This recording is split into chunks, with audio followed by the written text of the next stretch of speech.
और शीतलहर के कारण झारखंड में ठंड जानलेवा हो गई है। रांची से सटे कांके में पारा 4.2 तो मैक्लूसीगंज में 4 डिग्री पर पहुंच गया। मैक्लूसीगंज सबसे ठंड रहा। राजधानी रांची का न्यूनतम पारा भी 7 डिग्री के नीचे चला गया है। जमशेदपुर छोड़ बाकी 23 जिलों में न्यूनतम तापमान 10 डिग्री से नीचे। शीतलहरी ने लोगों को घरों में दुबकने को मजबूर कर दिया। सड़कों पर सामान्य के मुकाबले कम लोग दिख रहे हैं। जगह जगह अलाव जलाए जा रहे हैं। मॉर्निंग वॉकर भी कम हो गए हैं। सुबह और शाम में सर्दी ज्यादा सितमगर साबित हो रही है और आने वाले कुछ दिनों में फिलहाल इससे राहत मिलने की उम्मीद नहीं है।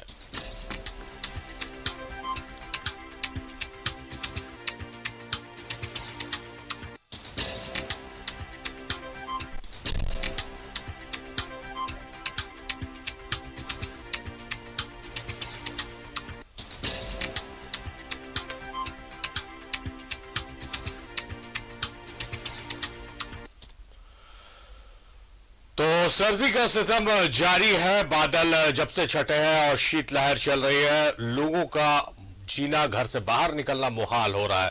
हम सीधे रुख करते हैं अजय का। हमारे सहयोगी हमारे साथ लाइव जुड़े हुए हैं।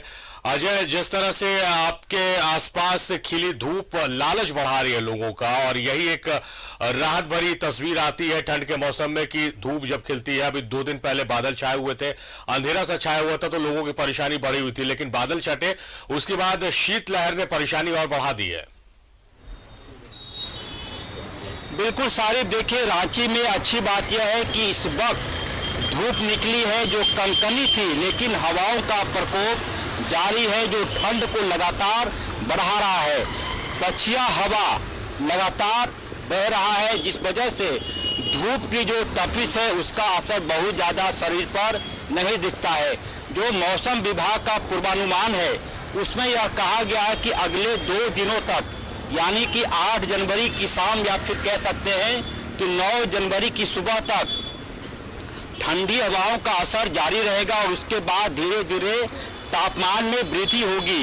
वैसे भी मकर संक्रांति यानी कि 14 जनवरी के बाद जैसे ही सूर्य कर्क रेखा से मकर रेखा में प्रवेश करता है, अचानक से धीरे धीरे ठंड कम जाती है और गर्मी का असर दिखने लगता है। तो मुझे लगता है कि 7-8 दिनों का और मामला है। ठंड से लोगों को राहत मिलेगी। 8 जनवरी तक यानी कि कल तक कक्षा 5 तक के सभी स्कूल बंद हैं। उसके बाद मौसम विभाग के पूर्वानुमान पर शिक्षा विभाग क्या फैसला लेता है ये देखने वाली बात होगी।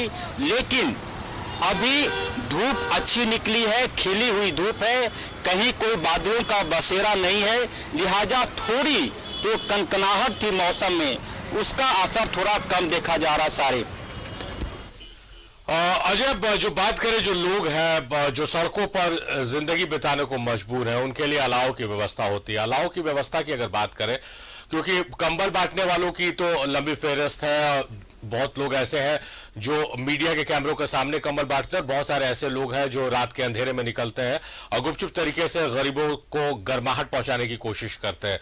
लेकिन सरकार की तरफ से, निगम की तरफ से जो अलाव की व्यवस्था की जाती है वो कहीं ना कहीं बहुत फायदेमंद साबित होता है। तो क्या उसकी शुरुआत हो गई है रांची में?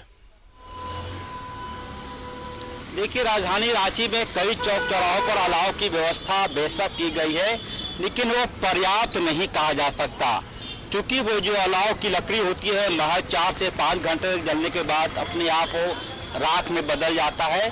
तो अलाव एक वैकल्पिक व्यवस्था है, कुछ हद तक, कुछ समय तक के लिए ठंड से बचाव का तरीका है।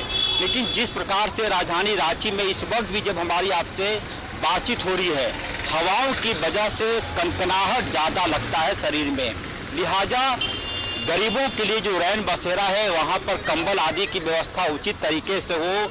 ऐसे समाज सेवी जो कि कंबल वगैरह बांटने में विश्वास करते हैं, राज्य सरकार के साथ, जिला प्रशासन के साथ वो सहयोग करें, तब जाकर कुछ बात बन सकती है। अन्यथा अलाव घंटे, 2 घंटे, 3 घंटे के लिए एक वैकल्पिक व्यवस्था मानी जाती है। ये ठंड को पूरी तरह से रोक देगा, ठंड का बचाव करेगा, ऐसा नहीं है। लिहाजा अब उम्मीद ये जताई जा रही है कि मौसम जैसे धीरे धीरे ठीक होगा, लोगों को ठंड से राहत मिलेगी। सारे चलिए अजय, बहुत शुक्रिया आपका तमाम बातचीत, तमाम जानकारी के लिए।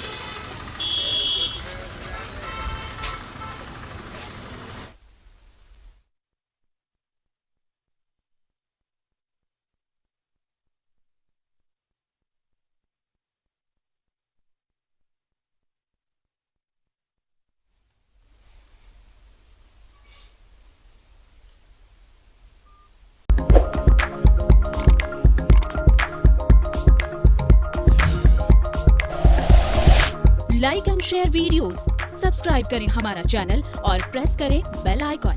न्यूज़ 11 भारत, सच है तो दिखेगा।